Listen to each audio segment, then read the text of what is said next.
جوړ په خیر. ملا هیبت الله حکم کړی دی چې وروسته له دې دغه ادارو نومونه دې بدل شي چې په نوم کې د ملي کلمه راغلې ده، لکه د ازموینو ملي اداره، لکه ملي تلویزیون یا دې ته ورته نور. تاسو پوهیږئ چې طالبان یو افراطي ایډیالوژیکه ډله ده او دوی په دې باور نه لري چې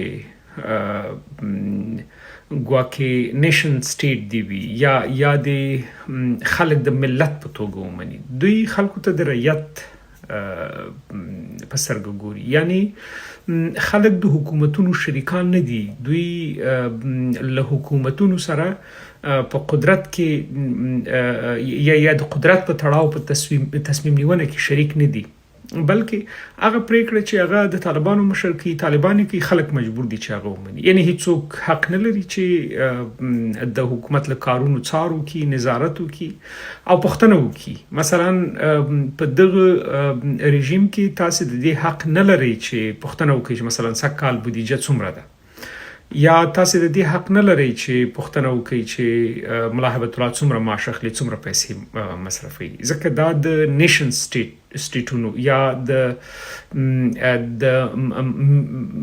ملي دولتونو کار دی چې هغوی خپل ملت له ځان سره شریک بولي. ګورئ دوه کلمې دي، یو ملت یو رعیت.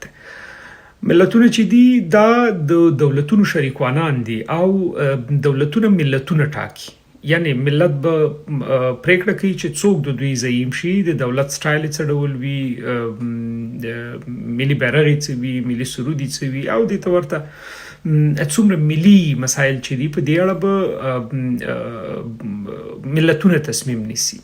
خو په امارت کې چې البته د طالبانو امارت ته دوی وی چې نه، ولس چې دا ملت نه دی، ځکه دا شریک نه دی، دا په سیاسي پروسه کې ونډه نشي اخیستی، دی پوښتنه نشي کولی، دی دولت نشي جوړولی. دولت به رژیم چې هر څوک واکمن دی، مثلا طالبان واکمنان دي، طالبان حق د دې لري چې څه ډول پریکړه د دغه ولس په تړاو وکړي، هغه کولی شي.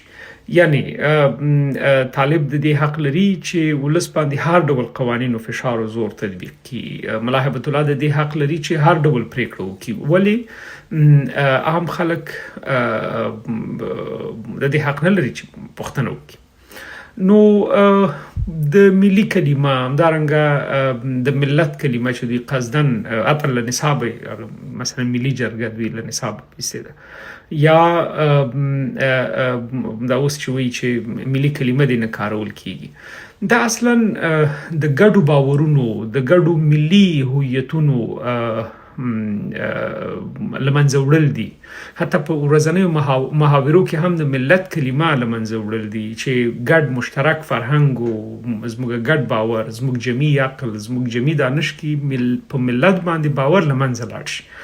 له بده مرغه دا زموږ راتلونکي نسل لپاره هم تاوان کوي او په قصدي ډول د ملي باورونو د لمنځه وړلو په معنا ده.